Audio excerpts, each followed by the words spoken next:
একটা যুবক বসা, এক যুবক বসা, চেহারাটা নুরানি, এত সুন্দর নুরানি চেহারা, দেখে বোঝা যাচ্ছে নামাজি। নামাজি ব্যক্তি। কাছাকাছি গেলেন ওই আলেমে দ্বীন, হুজুর বললেন, বাবা তুমি কি আমার সাথে যাবা? তোমাকে আমি টাকা পয়সা দিব, সমস্যা নেই, কাজে যাবা? বলে হুজুর যাবো, কিন্তু আমার 3টা শর্ত আছে। কয়টা? 3টা শর্ত। বলে সবাই কাজের জন্য 4 দিরহাম নেয়, আমি 3 দিরহাম নিব। সুবহানাল্লাহ। বলে 3 দিরহাম নিব। বলে এটা তো ভালো অপরচুনিটি, খুব ভালো, সবাই 4 দিরহাম নেয়, এখন তুমি 3 দিরহাম দিবা, খুব ভালো, চলো। বলে আরেকটা দ্বিতীয় শর্ত শুনেন। দ্বিতীয় শর্ত হলো, যখন হাইয়া আলাস সালাহ বলে মসজিদে মুয়াজ্জিন আযান দিবে, তখন আর আমি আপনার কর্মচারী না, তখন আমি কর্মচারী কার? আওয়াজ দেন না কার? Third one. বলে 3য় নাম্বার শর্ত হলো, আমাকে কোনো প্রশ্ন করা যাবে না, আমি আপনার কোনো প্রশ্নের উত্তর দিব না। বলে ঠিক আছে, মালিক দেয় শর্ত, তুমি দিছো শর্ত, কর্মচারী হয়, সমস্যা নাই। ইন্টারেস্টিং ক্যারেক্টার নিয়ে গেল, কাজ করতেছে, সারাদিন কাজ করতেছে, দেখে অন্যান্য কাজওয়ালারা যখন কাজ করে দেখবেন যে মাঝে মাঝে সিপাইকে একটু সুক্তান দিতে থাকে, চা খেতে থাকে, অথচ সে কিন্তু মুহায়দা করেছে, চুক্তিবদ্ধ হয়েছে যে 1000 টাকার বিনিময়ে তিনি তেনার কাজটা 6-7 ঘন্টা করবে, কিন্তু এই 6-7 ঘন্টার মধ্যে দেখা যায় 1 ঘন্টা ফাঁকি দেয়, বাকি 5 ঘন্টা করে। তো ওই যুবক এরকম ছিল না, পরেজগার। ওই যুবক কাজ করতে করতে জোহরের আজান পড়লো, চলে যাচ্ছে। ওই হুজুরের সাহেবজাদা ছিল, ছেলে ছিল, তিনি বলতে, এই ভাই আপনি কোথায় যান? কাজ শেষ করেন। বলে কাজ তো করে দিয়েছি। যখন বলে যে করে দিয়েছি, আমার এখন আর আপনার কর্মচারী না, আপনার বাপের কর্মচারী না, আমি আপনার বাবাকে বলে দিয়েছি যখন হাইয়া আলাস সালাহ বলে মুয়াজ্জিন আজান দিবে, আমি কর্মচারী কার? আওয়াজ না কার? চলে গেল, নামাজ পড়ে আবার আসলো, কাজটা শেষ। এখন যখন বেতন নিতে আসছে, বলে হুজুর 3 দিরহাম দেন। এখন হুজুর 3 দিরহাম দিচ্ছে। যখন 3 দিরহাম দিল, বলে বাবা একটা প্রশ্ন, তোমার নাম কি? তখন বলতেছে, হুজুর 3য় নাম্বার শর্তের কথা মনে আছে, বলছি নো কোশ্চেন, কোনো প্রশ্ন করা যাবে না। চলে গেল যুবক। হুজুরের পরের দিন আবার কাজ পড়লো, কাজের জন্য লোক লাগবে। বাগদাদের ওই বাজারে গেল, দেখে ওই যুবককে পাওয়া যাচ্ছে না। সবাইকে বলতেছে, ওই যুবকটা কই? নুরানি চেহারা, নামাজি ব্যক্তি। সুবহানাল্লাহ। ওই যুবকটা কোথায়? বলে হুজুর উনি সপ্তাহে একবার আসে। বলে ঘটনা কি? একবার কেন? বলে একবারই আসে, তার নাকি 1 সপ্তাহে 3 দিরহামের খরচ লাগে, 3 দিরহাম কামাইলে এটা দিয়ে 1 সপ্তাহের খাবার দাবার ব্যবস্থা হয়ে যায়। বলে তারপর কি করে? বলে তারপর নাকি আল্লাহ বিল্লাহ করে, জিকির আজকার করে, মদিনাওয়ালার প্রেমে নাকি ডুবে থাকে। বলে এরকম যুবকই তো দরকার। বলে আগামী সপ্তাহে আসলে পাবো। বলে পাবেন হুজুর। আগামী সপ্তাহে আসলো, এসে দেখে যুবক দাঁড়িয়ে আছে। ওই হুজুর গিয়ে সালাম দিল, ওয়ালাইকুম সালাম, যুবক উত্তর নিল। পরে বলতেছে, বাবা আমার একটা কাজ আছে, যাবা? হুজুর যাবো, কিন্তু শর্ত তো 3টা মনে আছে। বলে হ্যাঁ মনে আছে। তো শর্ত মনে আছে, চল বাবা। নিয়ে গেল, কাজ শেষ হলো। এরকম 1-2 সপ্তাহ চলে গেল, হুজুরের প্রয়োজন পড়লো, দেখতেছে ওই যুবককে খুঁজতেছে, পায় না। বলে হুজুর গত সপ্তাহ থেকে আসে না। বলে কি হয়েছে? বলে নিশ্চয়ই কোনো সমস্যা হয়েছে। বলে ছেলেটা থাকে কোথায়? বলে হুজুর থাকে হলো বাগদাদের শেষ কবরস্থানের পিছনে একটা কুটুরি, একটা ছোট্ট ঘরের মধ্যে থাকে। হুজুর গেলেন, গিয়ে দরজার মধ্যে যখন এভাবে নক নক টোকা দিলেন, টোকা যখন দিলেন, ভিতর থেকে যুবক আওয়াজ করলো, হুজুর আপনি এসেছেন? আপনি এসেছেন? তখন বলে হুজুর দরজা খোলা আছে, আসেন। হুজুর যখন ভিতরে গেল, গিয়ে দেখে ছেলেটা কাতরাচ্ছে, অসুস্থ, অনেক অসুস্থ, দুর্বল হয়ে পড়েছে। তখন হুজুর বললেন, যে ব্যাপার কি, তুমি কিভাবে বুঝলা যে আমি আসছি? বলে হুজুর গরিবকে দেখতে ধনী তো আসবে না, কোনো আল্লাহ ওয়ালাই তো আসবে, কোনো আল্লাহ ওয়ালাই তো আসবে, কোনো ধনী তো আর আসবে না। বলে বুঝতে পেরেছি হুজুর আপনি এসেছেন, আপনার অপেক্ষা ছিলাম। হুজুর সময় শেষ, বড় তাড়াহুড়ে আছি, আজকে হয়তোবা রুটা পারওয়াজ করে যাবে, আজকে হয়তোবা ইন্তেকাল হয়ে যাবে, আজকে রাতেই আমার ডাক চলে আসবে, আমাকে চলে যেতে হবে আল্লাহর কাছে। সে বলতে, হুজুর 3টা দিরহাম বের করে, যে 3টা দিরহাম নেন, এটা দিয়ে আমার জানাজা পড়াবেন আগামীকালকে ফজরের পরে এসে, দাফন কাফনের ব্যবস্থা করবেন। তারপরে একটা রিং ছিল, আংটি অনেক দামি, খুলে দিল। বলে এটা ওই জামানার বাদশাহ হারুনের রশিদের জামানা ছিল।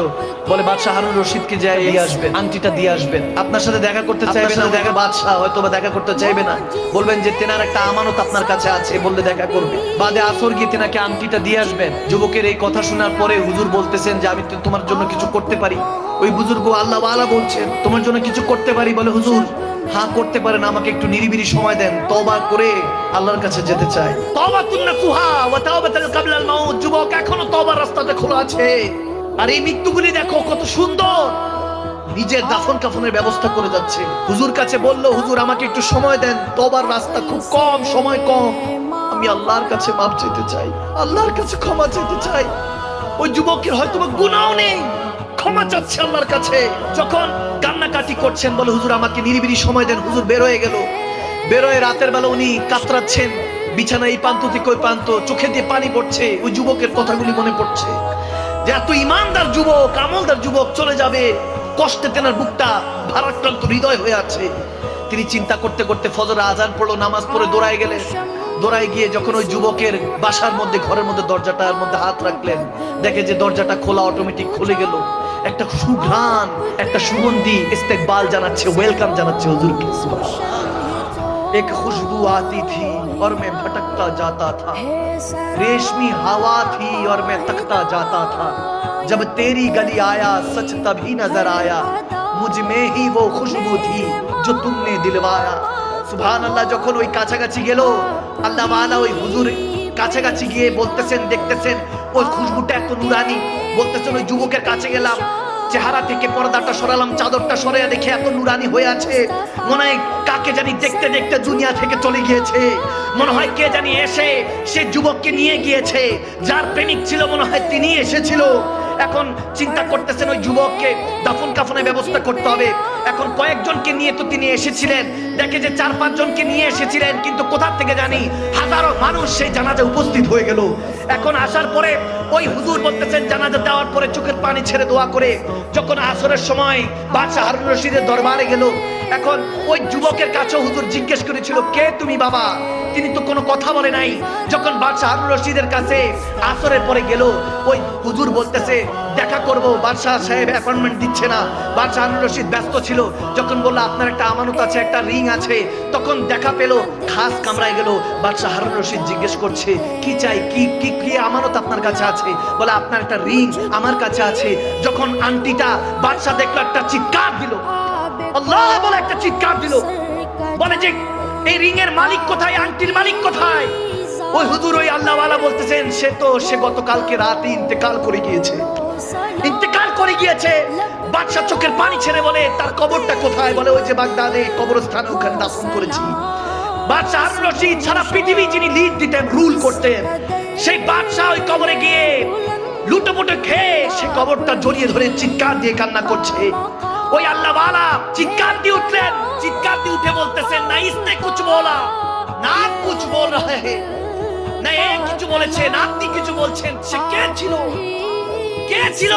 বাদশা হারুন রশিদ কবর থেকে মুখটা উঠিয়ে বলতেছে, আমার ছেলে ছিল, আমার ছেলে ছিল, রাজপুত্র ছিল, প্রিন্স ছিল। ওই আল্লাহওয়ালা চিৎকার দিয়ে বলেন, কি বলেন হুজুর? আপনার ছেলে দিন মজুর ছিল, 3 দিরহামের উপরে কাজ করত। যুবক, এই হেদায়েতের কথাগুলি আর বেশি দিন নেই। দেখেন বয়োজ্যেষ্ঠ ওলামায়ে কেরাম এখন আর স্টেজে উঠে না, কারণ মানুষ হবে না। আমরা ভুলে ভরা জিন্দেগি কি শিখাবো আপনাদেরকে? এখন যদি পরিবর্তন না হন, রব্বে করিমের কাছে কি উত্তর দিবেন? আরে কবরে গেলে দয়াল নবী যদি বলে লা আদরি, চিনি না, বেঈমান উম্মত। যদি আপনি অন্যের চগলখড়ি, ক্রিটিসাইজ নিয়ে, গীবত নিয়ে, মিথ্যা নিয়ে পড়ে আছেন, মিথ্যা আমাদের পারফিউম হয়ে গিয়েছে, চগলখড়ি আমাদের পোশাক আশাক হয়ে গিয়েছে, আমাদের মধ্যে হেদায়েত কেন জানি উঠে যাচ্ছে। ওই আল্লাহওয়ালা চিৎকার দিয়ে বললেন, হুজুর আপনার ছেলের এই মারিফত কি, এই রহস্য কি? বলে হযরত দাউদ তাই আলাইহির রহমান সে মুরিদ ছিল।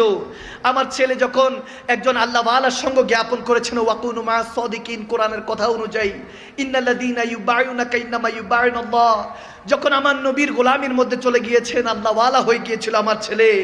আমার ছেলে তো আমার ছেলে ছিল, কিন্তু দেখেন যেতে যেতে একটা রিং তার কাছে ছিল, এটাও ফেরত দিয়ে দিয়েছে। বলেছে যে বাবা, এত ঢাল সম্পত্তি করে গিয়েছো, কি জবাব দিবা? তিনি যদি তোমাকে প্রশ্ন করে কি উত্তর দিবা? আমার ছেলে আমার মুর্শিদ, আমার শেখ হয়ে গেল। শেষে যেতে যেতে সে আমাকে শিক্ষা দিয়ে গেল, এই দুনিয়ার আপনজন আজকে আছে, কালকে নাই।